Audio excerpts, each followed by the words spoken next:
Olá, pessoal do primeiro ano, tudo bem com vocês? Hoje a gente vai, ter uma aulinha de leitura. Gente, e é o seguinte, eu espero que vocês estejam lendo esse livro, que vocês, já tenham adquirido o livro de vocês pra gente, porque essa aula vai ser a aula que antecede a aula de trabalho. Então, na próxima, eu vou dar essa aulinha aqui e já vou colocar no grupo o trabalho. Então, é interessante que vocês, leiam, Brasil? E hoje a gente vai falar aqui sobre algumas questões do nosso livro em questão, que é o Madame Bovary, do Gustave Flaubert. Vocês se lembram, que antes da nossa aulinha de revisão, eu fiz a aula de introdução desse livro, uma aula que eu mencionei autor, contexto, país, gênero, tudo, como eu sempre faço com vocês, fazia em sala de aula, estou tentando manter a normalidade por aqui mesmo no meio do furacão. Mas hoje a gente vai falar sobre as questões do livro, Por que esse livro se tornou um livro tão importante? Primeiro, como eu falei para vocês naquela aula, que é um livro que trata de traição, É um livro que tá, mas não é só sobre isso. O plot do livro não é só a traição, é a traição feminina e é também a questão da idealização e da falta de educação sentimental dessa protagonista. Então, o que o Flaubert quer falar pra gente é dessa questão dessa idealização do amor romântico e como isso pode ser prejudicial para a gente. Como essa questão de amor, amor não correspondido, de você idealizar uma vida e você não ser bem aquilo que você imagina, como isso pode refletir na gente, Só que o que nos é apresentado é a Emma, A nossa protagonista, Emma Bovary, é essa moça que consome muita literatura romântica e por conta disso ela acha que ela vai, em algum momento da vida dela, viver alguns daqueles amores arrebatadores que as protagonistas dos livros que ela lê vivem. Então é uma moça que fica idealizando essa questão de achar um bom marido, um marido bonito, um marido rico, um marido influente, um marido que a ame e que ela ame de volta. E é nessa conjuntura que ela encontra o Charles. E eu vejo aí, por isso que vocês não podem confiar em resenhas de YouTube, porque eu vejo muita gente falando que o Charles, que é o esposo da Emma, é médico. Na verdade, ele não é médico, gente. Na verdade, o pai dele é médico.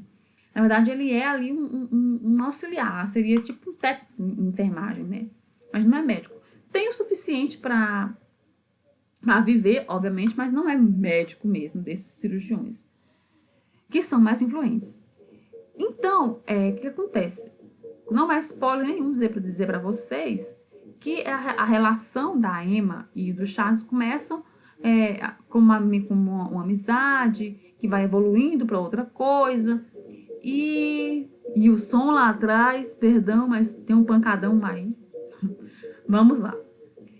E aí esses dois acabam se encontrando nesse caminho e eles vão, como é que eu vou dizer? O Charles se apaixona pela Emma, na verdade, E a Emma, ela não tá tão apaixonada, assim, pelo Charles, Mas ela tá tentando se apaixonar por ele, E depois que ela se casa com o Charles, ela percebe, que essa vida, tá entediada na rotina, na vida doméstica. Ela meio que anseia por uma aventura, por algo que tire ela daquele marasmo em que ela se encontra. Então, o cotidiano pacato, e a dúvida que havia se casado com o homem certo, é também uma dúvida porque ela não casa-se com ele sem amor. É aquele sujeito que é realmente capaz de fazê-la feliz, Faz com que ela fique melancólica. A, a frustração dela faz com que ela fique melancólica e pare para pensar, gente, o que foi que eu fiz da minha vida ao aceitar esse casamento por conveniência, E aí, ela vai viver no interior, né? Ela vai viver afastada da cidade. E essa vida interiorana vai contribuir ainda mais para a melancolia dela. E ela chega-se um ponto que ela fica muito entediada com a vida de casada. E aí é quando começam um dos primeiros casos extraconjugais, né? Em busca da plena ou da vasta satisfação. Ela quer se satisfazer em todos os sentidos. Então ela não quer só uma casa, ela não quer só um cachorro, ela não quer só uma vida perfeita, ela também quer ter toda aquela questão avassaladora das paixões, né? E ela não tem, né? Como você não pode ter tudo na vida. E é uma coisa que a Emma não percebeu, ela não percebeu que ela não pode ter esse homem lindo, maravilhoso, influente, que vai manter o casamento vívido, né? Que vai dar para ela tudo que ela deseja. Isso não existe, né? Então, assim, ela começa a ficar muito frustrada, ela começa a ter pequenos momentos de prazer, né, de felicidade nesses casos, quando ela se sente amada, quando ela se sente arrebatada para aqueles amantes vívidos, né, com quem ela se relaciona, e ela começa a romantizar essas relações. Mesmo ela sendo uma senhora casada, ela vai viver ela vai ter esses casos de amor e ela vai romantizar essa relação. E ela faz isso lá atrás, quando ela romantiza, por exemplo, esse casamento com o Charles. Ela pensa, não é o homem mais lindo do mundo, mas pelo menos está aqui, tem sentimentos por mim, com a convivência e com o tempo eu vou acabar, como é que eu vou dizer, respondendo a esse amor, mas isso não acontece. Então ela vai atrás dessa felicidade efêmera nesses casos, né, que ela tem.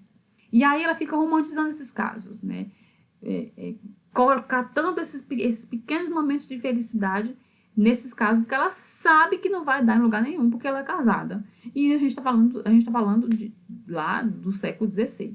Então não tem como, né? Por exemplo, divórcio não existia ainda. A ideia de divórcio era etérea.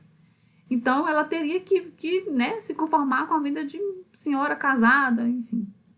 E não acontece. E aí ela quer fugir desse marasmo, dessa rotina, ela acha que a maternidade, por exemplo, poderia ajudar, né? Então ela resolve, acha que um filho do casal vai melhorar a situação, mas o que acontece é que ela tem uma menina e isso também a deixa frustrada de algum modo. E ela, pelo menos nas primeiras páginas, na parte que essa criança aparece, você não percebe amor, né? Você não percebe que a Emma nutre amor por essa criança. Na verdade, a criança é bem mais apegada ao pai do que a ela, porque ela perde muito tempo tentando segurar, né, esses amantes que ela arranjou, né? Esses amantes, na maioria dos casos, vão querer explorar ela, na verdade. E ela vai dando, né? Ela vai dando pequenos presentes, vai sustentando esses amantes dela para que eles permaneçam na vida dela. Assim, eles não têm rios de dinheiro. Então, para ela tentar manter esses amantes, ela vai gastar um dinheiro que ela não tem para ter a companhia desses amantes. E não é só um amante, não. São pelo menos 3, né? Um que ela tem um caso rapidinho, outro que ela vai conhecendo, e um que vai acabar falindo ela de vez, que vai ser a perdição dela. E também tem, como eu falei para vocês, essa questão dela não se reconhecer como mãe, né? Ela não se completa com ela não é aquele tipo de mulher que, agora que eu tenho uma filha, eu tenho por o que viver. Não, ela não é esse tipo de protagonista. O que acontece também, gente, que não é spoiler nenhum falar pra vocês, que essa protagonista ela vai ter um fim. E esse fim é um fim muito, eu acho, né? Na verdade, não é nem eu que acho. É um fim bem trágico, é um fim bem triste. E assim, só que o que você percebe quando chega ao fim da Emma Bovary, né, nossa protagonista, você percebe que a relação dela com o marido era a única relação saudável que ela tinha, viável que ela tinha. Então, mais valia ela ter ficado com o marido dela, tentado amar o marido dela, do que ela, se aventurar nesses casos. Mas assim, o marido dela não vai abandonar ela por conta desses casos. E ele vai chegar um ponto que ele vai acabar descobrindo e eles vão à falência. Mas assim, em momento algum, o Charles abandona a Emma. Então, uma das coisas mais emblemáticas dessa obra é o fim da Emma Bovary. Eu não vou dizer qual é o fim, vocês vão ter que ler. Então, leiam este livro, que na próxima semana eu já venho trabalho aí para compor a nota de vocês. Se tiverem dúvidas, vocês já sabem o que fazer. Entrem em contato. Por hoje é só. Um beijo grande e até mais.